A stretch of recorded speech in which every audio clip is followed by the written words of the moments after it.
Psych with Mike and Brett is now a book. Psych with Mike and Brett, A User's Guide to Being Human, is our new book that's available at Kendall Hunt, Barnes & Noble, and on Amazon. Pick up a copy today and leave a review. Also, find us on YouTube and subscribe to the podcast. That really helps us out. Now, it's time for Psych with Mike and Brett. Welcome into the Psych with Mike and Brett Library. This is Dr. Michael Mahan. And I'm Brett Newcomb. I believe in you. Well, you damn well should. I know. After how many years has it been? 40? It's been a long time. Screaming things in your ear. Oh my gosh. Don't do this. Don't do that. Yeah. I mean, if you want to get me off on a tangent about our long and storied lives together, I can do that. It's okay. I've been there. Yeah. So you say frequently that when you do therapy, one of the things that you have noticed over time is that people who tend to be most resilient are individuals who have some kind of faith that they subscribe to. And we know that in the Milgram experiment, which is Stanley Milgram did this experiment where they told people to shock subjects, and people continued to do that even when the subjects appeared in great distress, possibly even physical harm. And the only group that resisted that were clergy of any faith.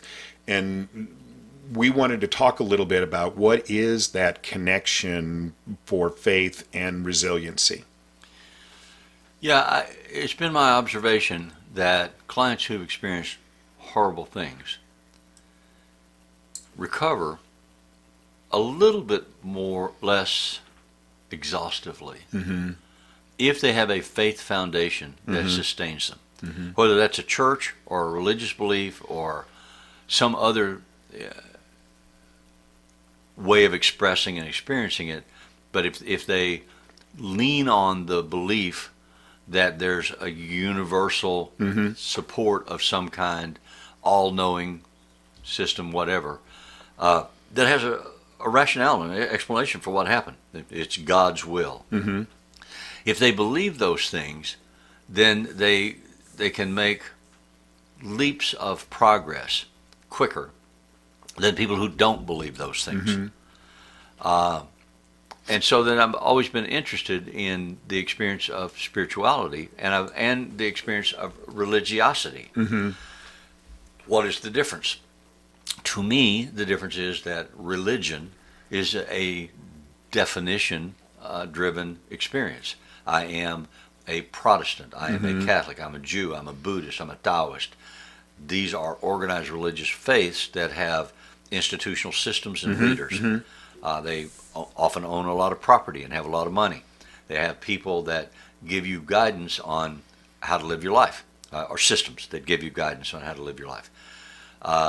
So if you're looking at a religion will have a preacher, a priest, a minister, and they will say, here's our foundational doctrine, the Bible, the Torah, the Koran, the Rig Veda, something. Read this, and we'll interpret it for you. I mean, because it's hard to read, and maybe it's in a language you don't read and understand or speak. But we'll tell you, and that'll give us information on how to tell you to live your life. So we'll instruct you to be a good wife means you have to just accept that this happens in your life and that your husband does these things periodically, and go home and try to make him as happy and comfortable as you can make him. And in the long run picture, things will be better. Or they'll say, send us money. We'll send you a prayer cloth. And if you have this little prayer cloth, when struggles come, as they all do, then hold the prayer cloth and recite this prayer, and that'll make you feel better. But you have to pay for it. So send us some money, whatever you can afford, but a minimum of, And so to me, there's a lot of hypocrisy in organized religion, and it's about control and money, which probably tells you some of my own personal experiences with religion. So I have some biases there. But spirituality is different. Spirituality, to me, is finding a way to experience yourself in a greater flow of nature with a belief that something out there cushions you and surrounds you, whether it's the universal unconscious of Jung or whether it's an identified being of some sort that notices you and cares about you and watches over you, or that at least is aware of the experiences that you're having, that you feel less isolated and less alone and less in danger. So I've talked about spirituality and religiosity for a long time in both teaching at university, but also for clients. And I've always said that the difference is that spirituality answers the existential question of my position in the universe. What is my meaning or relevance to the universe? And religiosity is a dogmatic belief system. And so those two things are completely separate. They can work together, so you can have a religion that also allows you to be spiritual. You can be spiritual and not be religious. So I think that the concepts are mutually exclusive, but they can operate together. And ideally, for those individuals that I think of as having a really good, well-developed spiritual or religious nature, I think that those things do work together. So we're having this conversation because I read an article in the New York Times on May the 3rd written by Lauren Jackson. Yeah. Lauren Jackson, who has written a book about religion. Mm-hmm. She says that, because she's investigating the same concept that we're trying to talk about, and she said that religion provides people with 3 B's: beliefs, behaviors, and belonging. And people come to religious places to get one or all of those things as contributing anchors in their lives. So if a belief, for instance, I get worked up about things that I encounter a lot more than I wish that I did. But recently I was reading an article about Robert Kennedy and his disbelief in vaccines and his teaching people that vaccines are not good or necessary or right. And I know there are lots of people that agree with him. And then I read this child died from measles that could have been prevented with a measles vaccine. The parents didn't believe in vaccines and didn't get their child vaccinated. The child died. Press interviews the family, and they're like, well, it was God's will. Yeah. We had no responsibility for that. It was just God's will. God wanted, this child was so beautiful that God wanted him with him for some reason we don't understand. And we just have to be at peace with that. And no, we're not going to vaccinate our other children either, because vaccines are bad. But if God wants our child, whether he's vaccinated or not, he'll take them. Or if he wants us, he'll take them. So that's the way we understand the universe. So that's a belief system. If you need that belief as an anchor to interpret your reality, okay. So belief is part of it. Behaviors is another part. Religious organizations identify behaviors that are acceptable or unacceptable, that are endorsable or unendorsable. And so if you behave this way, like if you wear a dress that's below your knee as an appropriate expression of your femininity, or if you don't wear makeup as a woman, that's good. That's an admirable thing. We want women like that, because harlots and hussies and Jezebels put on all this makeup and show more flesh. So if you behave in this way, then all who see you will know you're a respectable woman. If you wear a burqa, because that's what women who are respectable do, then you'll be honored, but in your community. But if you don't wear a burqa and you show your flesh, then you will not be honored in your community, and all who see you will know you're a Jezebel. And then there's belonging. You can belong to our group. We are social animals. Can you behave in ways that our group will accept you so that you can belong to our group? And can you get nurturance and sustenance from our group and from the act of belonging to our group? So she wrote... Do you know what kind of other organizations, though, have all of those things? Cults. Cults. AA. Yeah. Exactly. Yeah, I mean, they know these things. So these things, right. Yeah. I mean, she's right. Yeah. From a psychological perspective, everything that she's saying is correct and accurate. But you could pick those things up from other organized places in society. I guess the question would be, is there anything that is better or more virtuous about picking them up from a religious context than some of these other places? Do we think that there's anything that from a psychological perspective makes religion better than AA or than science or than a cult? Well, I think you could argue that there isn't any distinctive difference. If they all follow the same processes, they may have different beliefs that they espouse or behaviors that they recommend or belonging levels. What is it? Christian Scientists? Yeah. That have different levels. Scientology. Scientology, yeah. Ron L. Hubbard Was the man who... science fiction writer, Yep. originated it. And didn't originally mean for it to be a religion. He thought it was a joke, and then people bought Took him into seriously. it. And by the time he died, I think that he was a convert. I think he was believing his own hype. But originally, when he wrote about it, he didn't write about it as an actual religion, but it became one. So I lost the thread. What we're talking. Oh, is there a difference between a cult, Right. or one religion over another, for experiencing these things, or for getting the contributions that these things offer to stabilize and enhance your life? No, I don't think so. Right. Then the question becomes, in your specific physical reality, where you live, how much money you have, what color you are, what groups you belong among and around in your community, which one fits for you, and which one addresses your need. For instance, I know from the research that I've done that cults literally make a practice of finding the outcasts. Sure. People that in their communities are not acceptable to anyone, and recruiting them into our community. We can anchor you and give you a family to belong to that loves you and cares about you. But in return for being that member, you have to surrender your independence of thought and behavior.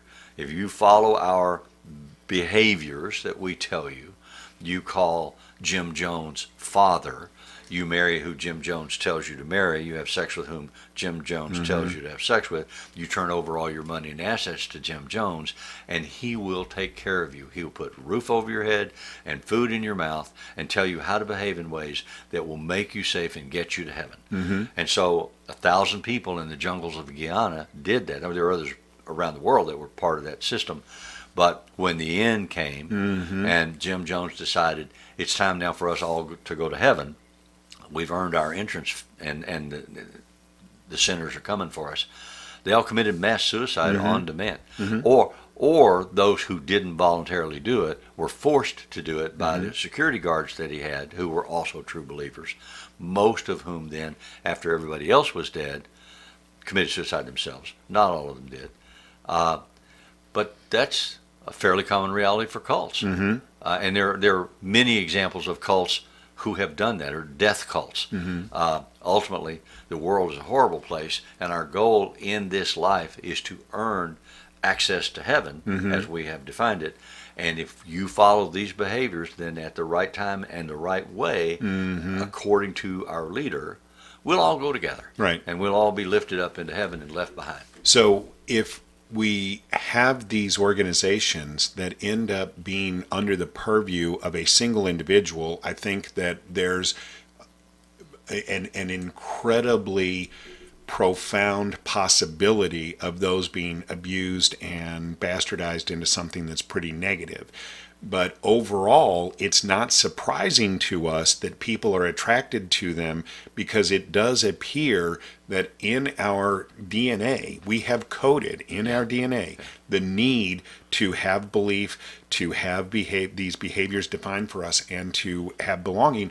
This goes all the way back to things that Joseph Campbell has talked about in his work as a mythologist, that Jung has talked about, that Freud talked about. I mean, these are universal kinds of constructs, and we need to be able to receive these things as a person psychologically in a healthy way that allows us to experience the fullest potential of our humanness, but that isn't a negative, and that is hard. Well, and the experiential reality, I mean, you can divide it into 3 columns, 3 compartments.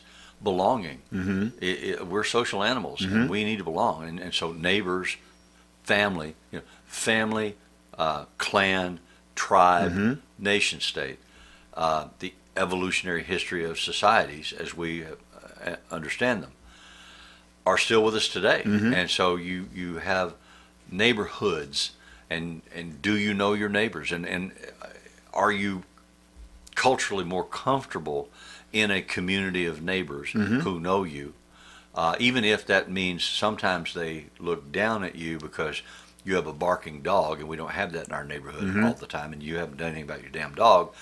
But if you do, we'll be more accepting to you, or if not, we'll ostracize you some. We won't let your kid come to our kid's birthday party because we don't want our kid to come to your kid's birthday party because you have this damn dog. Or you don't close your garage door after you put the trash can back up on Wednesday, and we don't want to drive down the street and see all the garbage in your garage. So we have neighborhood watches and community groups and housing groups that set regulations. You can't have a purple garage door in our community. No one can. We get distraught because you belong to a religious group, the Church of Satan, and on All Hallow Night you want to get on your roof and set off fireworks and chant hymns. And we're all Catholics in this neighborhood. We're all Protestants in this neighborhood. We don't do that stuff, and we don't want our kids to be exposed to that stuff. And you can't be part of our neighborhood. We will ostracize you. So neighbors and communities. I mean, my wife and I have talked regularly. We have been so blessed in our life that we have lived in neighborhoods since we had a child.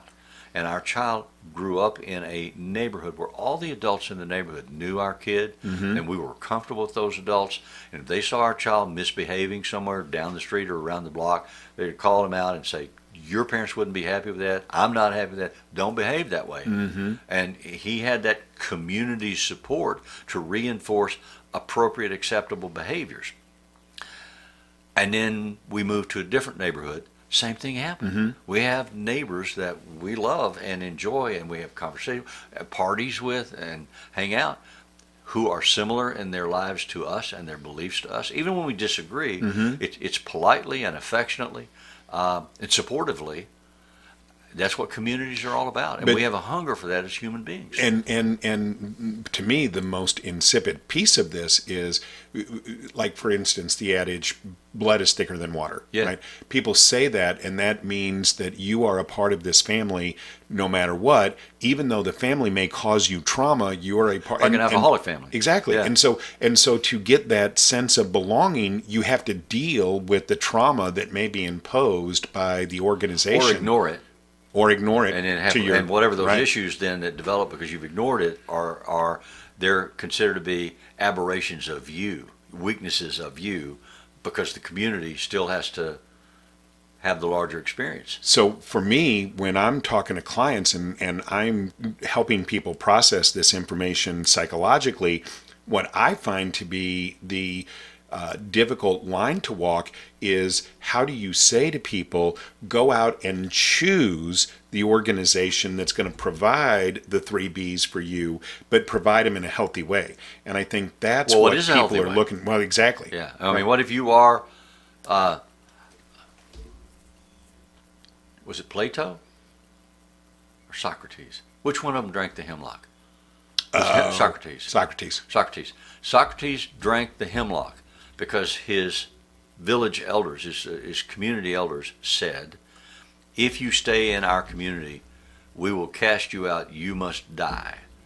Or you can leave and never return. Right. So banishment and he couldn't is traditionally accept seen the idea as of not the ultimate being punishment. An Athenian. And so he decided to die. And they were all okay with that. They supported that, and he did that as his way of saying, at the end of the day, I have to be a member of this community. And even if it causes my death, I will willingly embrace that over the ostracism and the banishment of not being an Athenian anymore. So is that the message that if you choose it, then that's okay, but at least you have to be aware that it's your conscious choice? It was in that individual case. Would you say in a family, like if you're in a family, the amen chorus is always going to sing the choir and say, sing along in whatever community that you belong to. So you can choose to say, well, I don't like that song, but they will say, well, then you can't be part of our community because we sing that song all the time. So our job as therapists is to help people be able to balance those things, to be And aware, maybe find a new community and be okay with it. right, You know, or set boundaries in the community you're in Yeah. to help minimize your exposure to trauma, but still be a part I of think in this the article, belonging. maybe, and I'm at risk of misquoting this Yeah. lady because I have to go back right now and look at it, but I think she talks about growing up in a very conservative Mormon community as a child. Yeah, she does. And then she separated out from that and is no longer associated with that belonging group and has found another one, which supported her in her ability to say, as a conglomerate, religions provide these three B's and have value in our life. So hopefully people that are listening will have their own reality about that and their own ability to process whether or not that has meaning in their lives and if that's a useful thing for understanding what's been going on. And if you have any questions about this, you can send those to us. We will always give you our feedback or try and direct you to somebody locally that you could talk to about your concerns. The music that appears in Psych with Mike is... Before you do that, Yeah. my hope is that we process these discussions respectfully no matter what your beliefs are. We Absolutely. don't intend to offend or denigrate any particular religion or set of beliefs. We are talking about the process, and we try to respectfully and accurately, as we understand it, give our understanding. Absolutely, which So- is why we would love for people to give us feedback. Absolutely. Exactly. But do it respectfully. Yeah, hopefully. Yeah. We also have a book out, so you can get that at Kendall Hunt, at Amazon, and at the Barnes & Noble websites. You can search our names and find the book, and hopefully you will purchase that and find that to be useful and leave a review. The music that appears in Psych with Mike is written and performed by Mr. Benjamin DeClue, and as always, if it's Friday, it's Psych with Mike and Brett.